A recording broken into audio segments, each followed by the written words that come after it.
तो पॉइंट उठाया गया है कि ये कैनबिस या हेम्प जो है इसको डिफेंस में क्यों पार्क किया गया है। बेसिकली हम पार्क लिटरली उस तरह नहीं किया गया। ये एक रेगुलेटरी उनका सेटअप जो है वो इस वक्त मैं आज लेजिस्लेशन भी उसकी हो रही है, उसके लिए जो है डिफेंस के ज़िम्मे लगा। पिछली दफ़ा जब हमारी गवर्नमेंट थी तो उसमें 4 मिनिस्ट्रियों में ये डिस्प्यूट खड़ा हो गया कि इसको कौन जो है डील करेगा इस सब्जेक्ट को। Science and technology, agriculture, commerce और एक और वजारत थी, मुझे याद है कि मैं तकरीबन 2-3 महीने इस बात की तगदो करता रहा कि ये किसी तरह मामला हल हो जाए और साइंस एंड टेक्नोलॉजी के पास रहे, एक्सक्लूसिवली उनके पास रहे। तो एक ये भी वजह बनी कि ये डिफेंस में पार्क हुआ। लेकिन कैनबिस के या हेम्प के जो यूजेजेस हैं वो इतने उनमें वेरिड किस्म के यूजेजेस हो गए हैं कि जो यूजेज जो है लीडर ऑफ अपोजिशन के ज़हन में है, सिर्फ वो ही नहीं रह गया, और भी बहुत से यूजेज जो हैं जिनमें डिफेंस भी है, जिसमें हेल्थ भी है, जिसमें और भी बहुत से यूजेज हैं। लेकिन मैं जब बिल इंट्रोड्यूस करूंगा तो मैं उसकी बैकग्राउंड डिटेल में बता दूंगा कि वाई।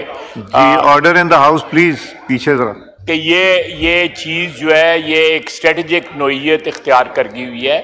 मैं आपको एक मिसाल देता हूँ कि कोलोराडो स्टेट है अमेरिका में, वहाँ पे जो हेम्प के ऊपर जो चीज़ें बन रही हैं उनके ऊपर सिर्फ इनकम टैक्स $1 बिलियन दिया जा रहा है।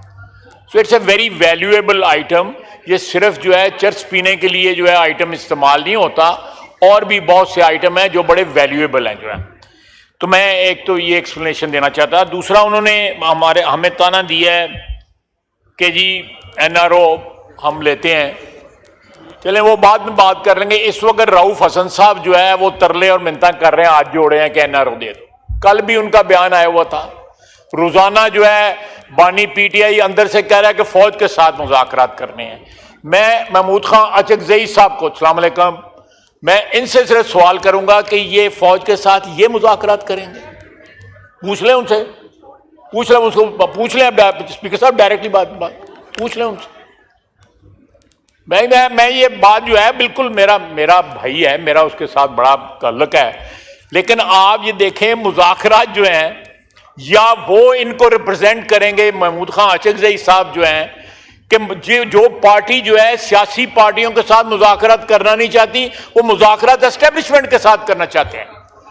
तो उनका क्या जो है मौक़िफ़ होगा मेरे भाई महमूद खां अचकज़ई साहब का इस नुक्ते के ऊपर कि वो ये यहाँ पे बैठी हुई पार्टियों के साथ मुज़ाकरात नहीं करना चाहते। वो मुज़ाकरात जो है पुराना नशा है, उनकी गोद में परवरिश पाई, वो गोद बार बार याद आती है। ये भूल जाते हैं कि ना शुजा रहा, ना बाजवा रहा, ना फैज रहा। ये एक नया निज़ाम है, एक नई क़यादत है, और वो ना ज़ियार, आप बिल्कुल सही कह रहे हैं, मैं आपके साथ हूं इस इशू के ऊपर। मैं ये कोई ना रहा, लेकिन वो जो है ये भंग की तरह या हेम्प की तरह ये लगी हुई है, इनको ठरक लगा हुआ है उसका नशे का, और ये बार बार उनको वही याद आ रहा है। महमूद खान, मैं गलत बात तो कर रहा हूं तो मुझे टोक देना, मैं वापस ले लूंगा कोई बात। तो ये जो है, अगर मुज़ाकरा जो है अगर इन्होंने करने हैं तो जिनको आवाजें मार रहे हैं उनके साथ मुज़ाकरा उधर करते हैं तो कर लें। लेकिन मैं बार बार जो है नाम लेते हैं कि जी क्योंकि हमारा जो इत्तेहाद है उसके हेड जो हैं वो महमूद खां अचकज़ई साहब हैं, तो वो मुज़ाकरात करेंगे। पहले ये अपने घर में ये फैसला कर लेंगे मुज़ाकरात करने किससे हैं। हमसे तो करने नहीं है, ये जितने हम लोग बैठे हुए हैं, जिनसे करने हैं वो करते हैं, इनसे तो कर लें, बिल्कुल कर लें, उनसे भी कर लें। तो ये हमारा कोई इसमें इनके साथ कोई डिस्प्यूट नहीं है। बिल्कुल जिस तरह करना चाहते हैं जरूर करें। कोई करता है कर लें, नहीं करता तो फिर कोई और को तरला मिन्नत का जो है तरीका जो है वो दरियाफ्त करें उसमें। लेकिन मैं ये कह रहा हूं कि हमें ये ताना ना दें। इस वक्त they are desperately trying for an NRO। जो इनके हालात हैं उस हालात में ये चाहते हैं कि हमें कोई रिलीफ मिले, एस्टेब्लिशमेंट रिलीफ दे, हम हमारे साथ कोई जो माफी तलाफी का। लेकिन मैं एक बात बड़ी क्लैरिटी के साथ जनाब स्पीकर कहना चाहता हूं कि जब तक 9 मई का हिसाब नहीं होगा, किसी किस्म के मुज़ाकरात किसी के साथ नहीं होंगे।